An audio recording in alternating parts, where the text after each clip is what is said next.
Because you can't hate the roots of a tree and not hate the tree. You can't hate your origin and not end up hating yourself. You can't hate Africa and not hate yourself. And you show me one of these people over here who have been thoroughly brainwashed, who has a negative attitude toward Africa, and I'll show you one that has a negative attitude toward himself.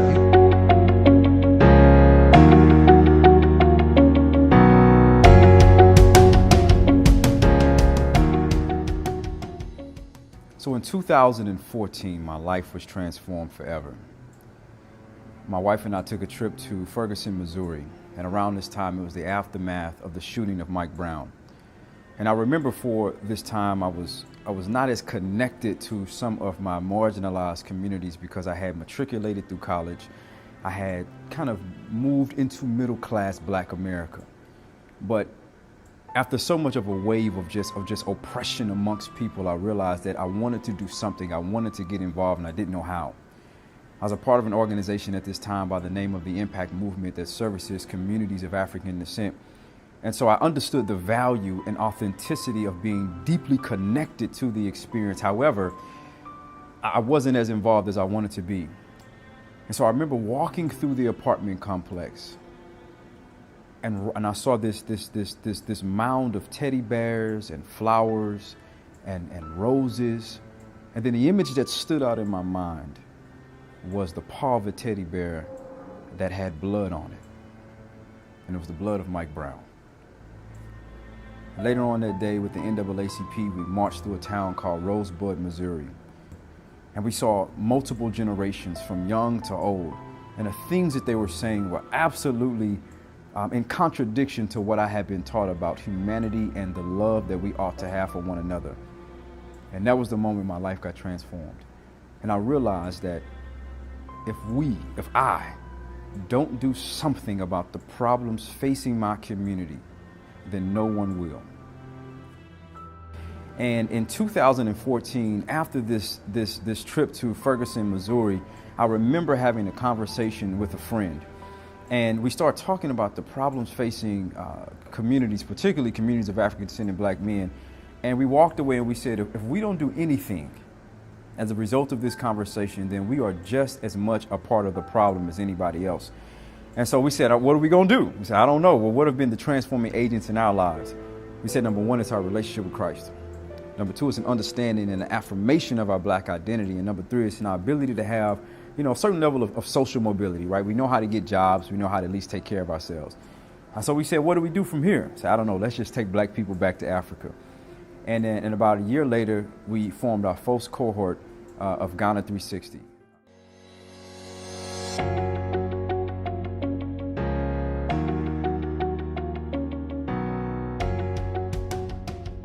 I became interested in learning more about my Black identity, learning more about Black history. So when the experience for Ghana 360 came about, it was really intriguing, especially the part about men coming together, Black men specifically coming together. It really excited me because I always struggled with developing relationships with other men who look like me, for example. And so it was really intriguing from that perspective, but then also this perspective of being able to kind of learn about my identity as a Black person, but also my identity as a Christian, and kind of merging all of those things together in order to gain a better understanding of who I am, what my purpose in life is, and how I can impact the world around me. I heard about Ghana 360 at the Impact National Conference. Was extremely jealous and a little salty that it was only for men, but my husband actually got to go and loved his experience, came home telling me so many stories, and I was very jealous. I wanted to go, and so when I heard about Sankofa 360 and it being a co-ed opportunity, I knew then that I wanted to be a part of that. So we have a couple programs right now. We have a 5-week experience, which is called the Ghana 360 Leadership Challenge. And we have a 2-week experience, which is called the Sankofa 360 Challenge. Both of them have the same principle in terms of the spiritual, cultural, professional development. One, the one that's 5 weeks, it's a little bit more honed in on leadership development. And so what a typical day looks like, a part of any of our experiences, is we wake up in the morning. We normally have exercise at 6:30 in the morning. From there, we'll go to a class, either a cultural class on maybe the relationship between Africans and the diaspora. We may do a language class. We may do a class on biblical manhood, marriage, or something like that. Then from there, we usually partner with the community to do different projects. In the past, we've done projects such as a solar power technology lab. We microfinanced the corn meal, as well as been able to work with kids that are part of one of our community centers to provide school clothes for about 300 children. And so we normally have classes at night. There's a lot of intense information. So there's a lot of community and connectedness and groups. And then we go to sleep, we wake up the next day and do it all over again.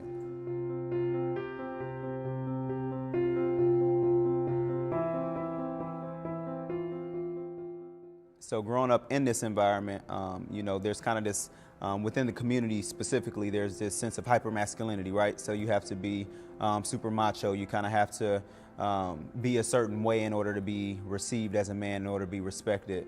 You also have from the outside these perceptions that black men and black women are angry, they're radical, they're frustrating, they're scary, they're not intelligent. So all of these different pieces kind of coming together in many ways, I think, caused some insecurity within me, made me think that maybe I'm not a man, or maybe I'm not smart enough, or maybe I'm not good enough. But of course, going to college really kind of began to open my mind up and change that perspective a little bit, began to help me to be interested in learning about my culture, because as a kid, because you didn't hear much about it, and not only did you not hear a lot about it, you didn't hear very many good things. So you constantly see black on black crime, you constantly see police brutality, you constantly only hear about slavery. You don't hear about the great things that people within my community did to make a difference in the world. You hear about Martin Luther King and maybe Rosa Parks, but that's about the extent to it. And so as a kid, I really didn't have much of an interest learning about black history.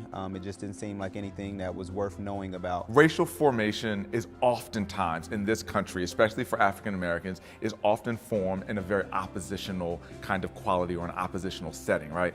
Black racial formation has often been impacted and negatively formed by the project and the logic of white supremacy, right? So I am raised and become a black race person in response to the negative and problematic construction of race that has been formed by a larger or dominant or outside group of people, particularly in this country, white Americans or European Americans, that have said that my racial identity looks like and is informed by these particular kind of practices, understandings, or logics, right? I could definitely say I was confused growing up.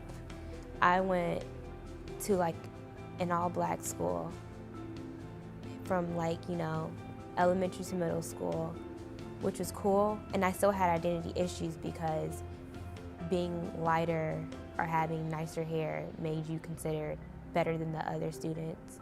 So I identify with more white people, but it wasn't until I actually went to a PWI Institute, which was my high school, where I got my wake-up call was basically just you're black and you'll always be black and you can never fit in with us. And that's why I got that awakening. It's just well, maybe I need to find my identity. And it wasn't until I got to college where I did more research and started to hang around certain people where I began to find myself. Identifying as a black woman and really kind of recognizing times in my life growing up where I felt that my blackness was constantly in question by others. So having a very fair-skinned mother, very fair-skinned people in my family, sometimes being asked, are you mixed? And honestly being upset by that, just because for me it was people kind of taking my blackness away, or me feeling like it was something that I had to prove to people. So there's a hierarchy of race that then is informing that. There are certain practices or stereotypes that are associated with race, and oftentimes our identity is shaped by, or is a response to, or in an opposition to these problematic and deeply entrenched logics of white supremacy.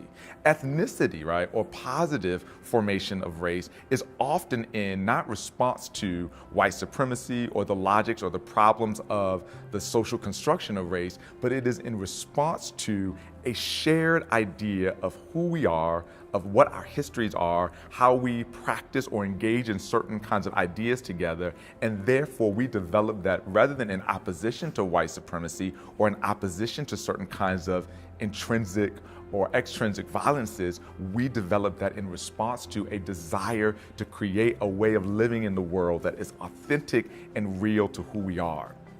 For African Americans, that becomes very difficult when our histories, when our languages, when our experiences have been so harshly and so concretely cut off from our ancestors and our previous understanding of ethnic relationship with our brothers and sisters in Africa. Our racial identity is only then, therefore, shaped by this logic in our experience in the Americas, and that's oftentimes been very problematic, very destructive, and very debilitating in the way that we see ourselves and the way that we relate to other racial and ethnic groups in this country.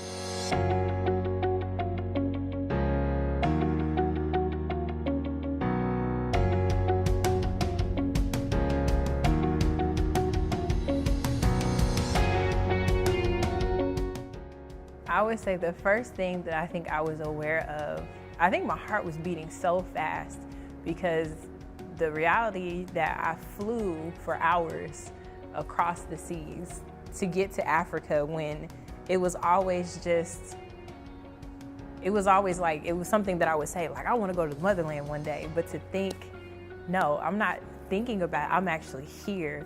And then taking the first steps off of the plane and initially just knowing how warm it was. And then, I don't know, I don't know how else to describe it, but it smelled like home. Like there was a sense of feeling like I'm home.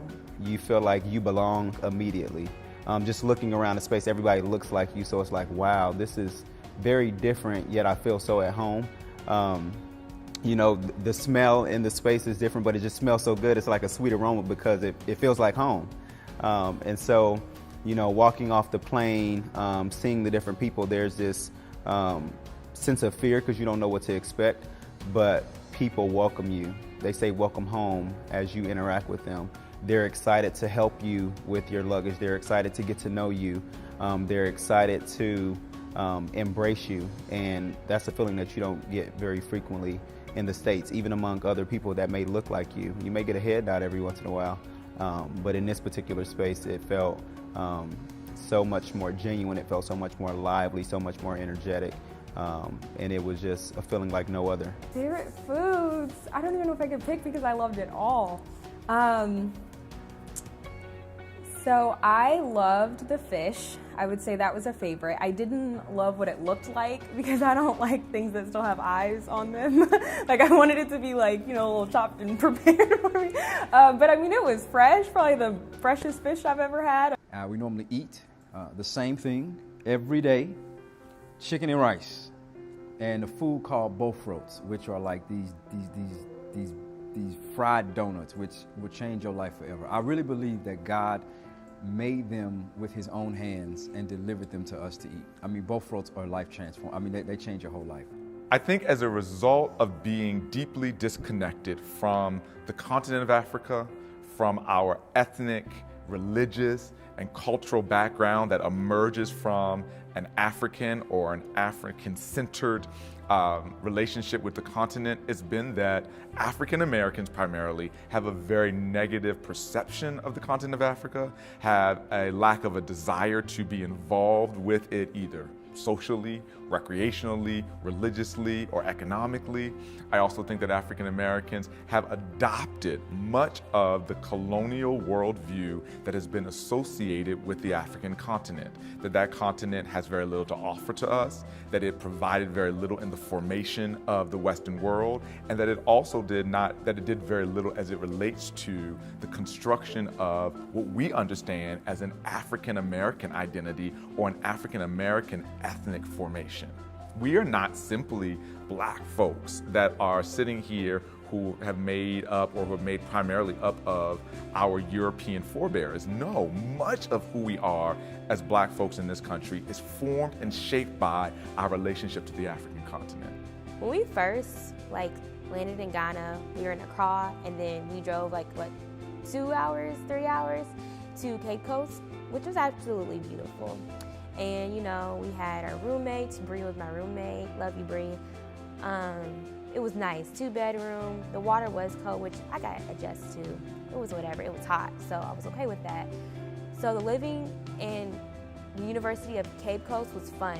I enjoyed it. Had my personal space, AC, food.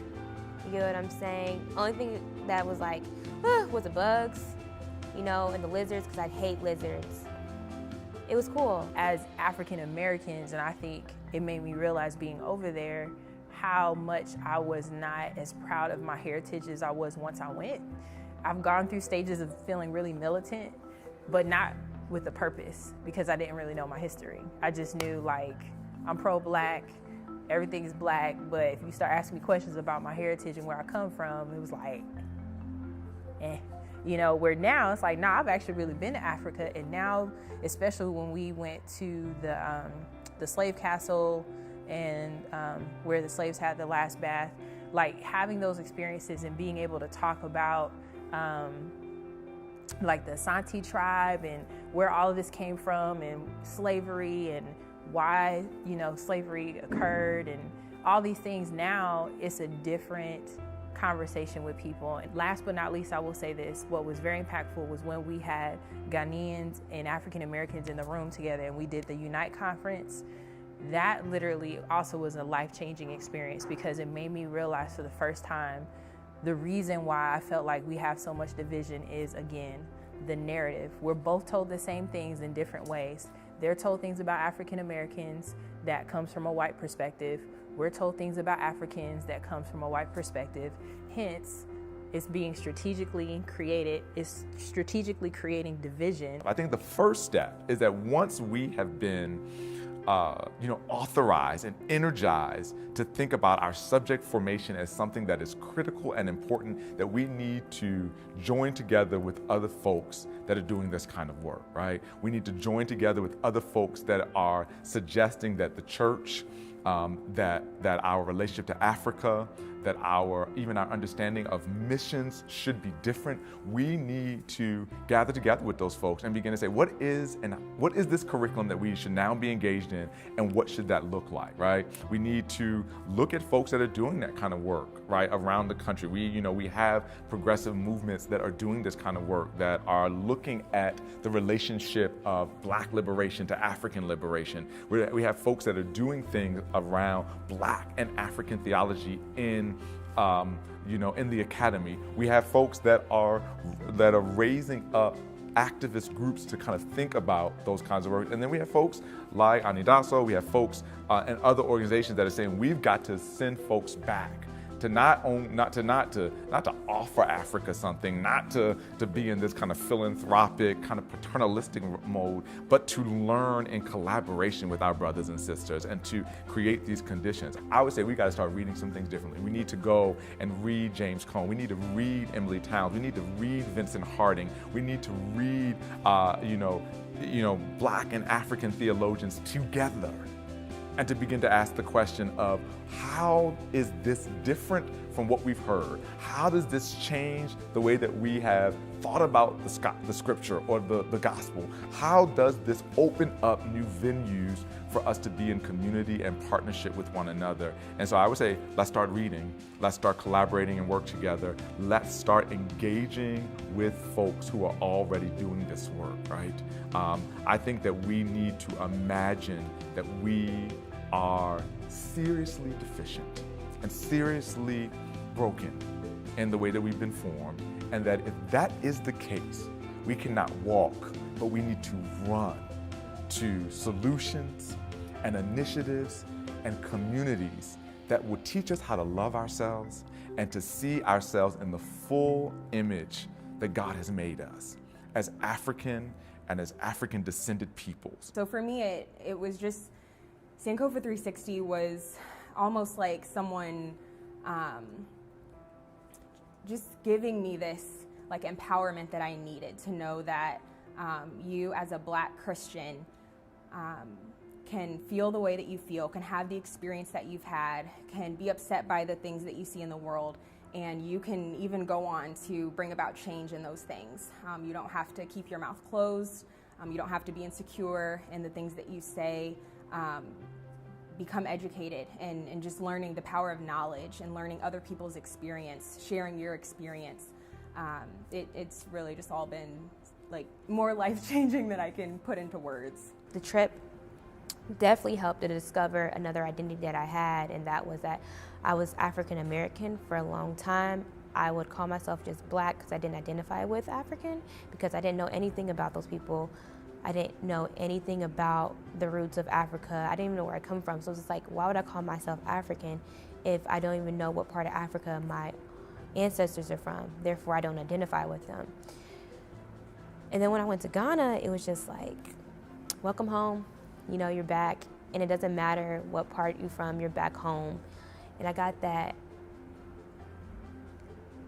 wake up and was like, I am African and I'm proud. The work of Anidaso, I think in many ways goes back to the root of the problem. This lack of identity, this breakage within the identity of black folk, and it works to kind of restore that, whether it's biblical manhood or biblical womanhood, whether it's being a black Christian, it works to really restore those things. And I think, you know, just getting back to the heart of it, one of the reasons that this all even came about was that when we look in the black community, we see so much hurt, and we see so many negative things, many of which are related to simply not knowing who you are, simply not knowing, you know, your worth. And so this experience, this organization works to build people up and then put them back into the community to build others up, to give them these experiences, and then create that cycle of positivity where people understand who they are, they understand their purpose, and as a result they go back and get more people right, so they go back and get at peace of all of it. The vision and the hope for Anidaso 360 is, our vision is to revitalize disenfranchised communities, and what that looks like is creating a space where people of African descent can truly embody some of the most basic principles of the human experience, such as the real freedom of religion, the freedom of really living in the dignity and the humanity of being just a regular human being without being judged based off what they look like, and not having systems that are in place that really do detrimental work and that essentially destroys a lot of our communities. I mean, if you look at some of the statistics around incarceration, drug abuse, the education disparities, oftentimes you find that folks in the diaspora, particularly black folks in America, are always at the bottom. And my vision is that we'll have a space where people can live life and be involved in a political, economic, and social structure, and really understand who God has created them to be, while creating multi-generational transformation. My vision is that not another generation will be born or die in economic, spiritual, or cultural poverty. Somebody told a lie one day. They couched it in language. They made everything black, ugly, and evil. Look in your dictionary and see the synonyms of the word black. It's always something degrading and low and sinister. Look at the word white. It's always something pure, high, and clean. But I want to get the language right tonight. I want to get the language so right that everybody here will cry out, yes, I'm black, I'm proud of it, I'm black and beautiful.